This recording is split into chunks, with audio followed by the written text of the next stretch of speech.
Hi there, everyone, it's Fan. I'm back with another round of quick-witted tales to keep your spirits high. Here are 10 stories guaranteed to make you think and then laugh. Joke number 2051, the $1 loan. A well-dressed man walked into a prestigious bank in the heart of New York City and asked to speak with a loan officer. He explained that he was going to Europe on business for 2 weeks and needed to borrow $1. The loan officer was stunned. Only $1, he asked. Yes, the man replied, just $1. The officer explained that the bank would still need collateral for the loan. The man reached into his pocket, pulled out the keys to a brand new Ferrari parked right in front of the bank, and handed over the registration papers. After checking everything, the bank accepted the car as collateral. 2 weeks later, the man returned.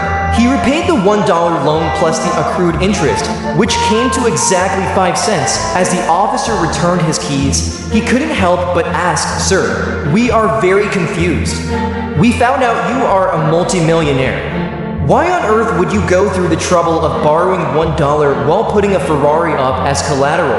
The man smiled and replied, "In this city, where else can I park a Ferrari for 2 weeks for only 5 cents and expect it to be there when I get back?" Conclusion: intelligence isn't always about making big moves. Sometimes it's about finding the most secure parking spot in the world for the price of a gumdrop. Next is funny story number 2052, the new driver. A man was teaching his wife how to drive. Suddenly, the brakes failed on a steep hill. "I can't stop the car," she screamed. "What should I do?" The husband calmly buckled his seatbelt and said, "Try to hit something cheap." Conclusion: in a crisis, the most important thing is protecting your insurance premium. Next is funny story number 2053, the job experience. An interviewer asked a candidate, "What is the longest you've ever stayed at a job?"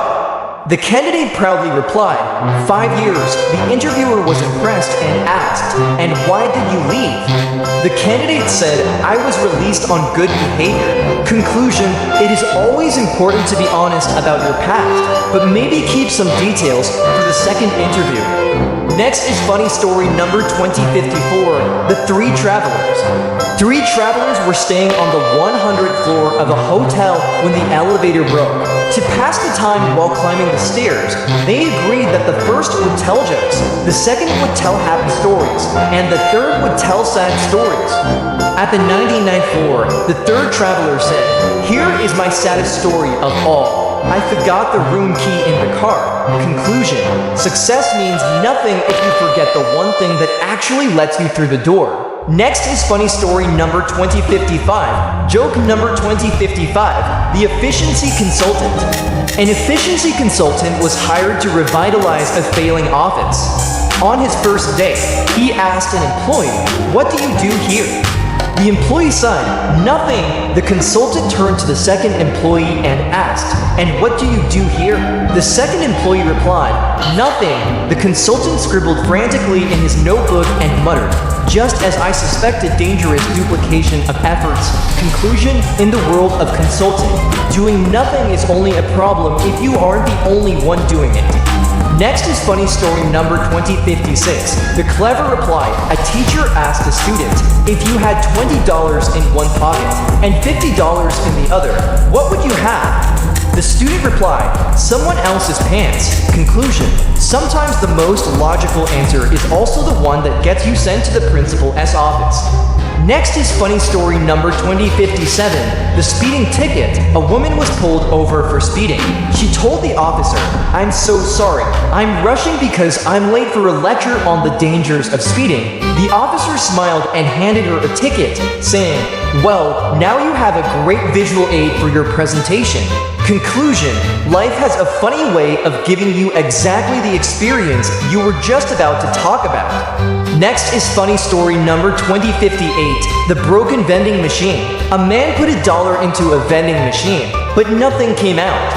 He kicked the machine, and a small slip of paper slid out that said, "I don't work for peanuts, and I certainly don't work for people who kick me." Conclusion: even machines have a limit to how much workplace hostility they are willing to take. Next is funny story number 2059. The smart kid. A mother asked her son, "Why did you get such a bad grade on your geography test?"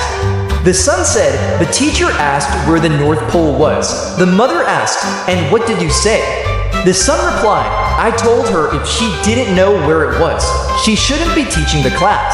Conclusion: confidence is important, but it's a poor substitute for knowing where you are on a map.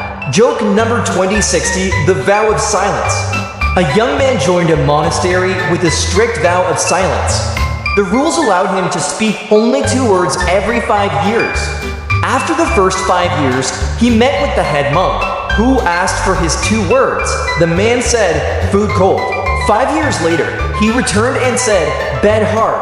Finally, after 15 years, he walked in and said, "I quit." The head monk sighed and replied, "I'm not surprised.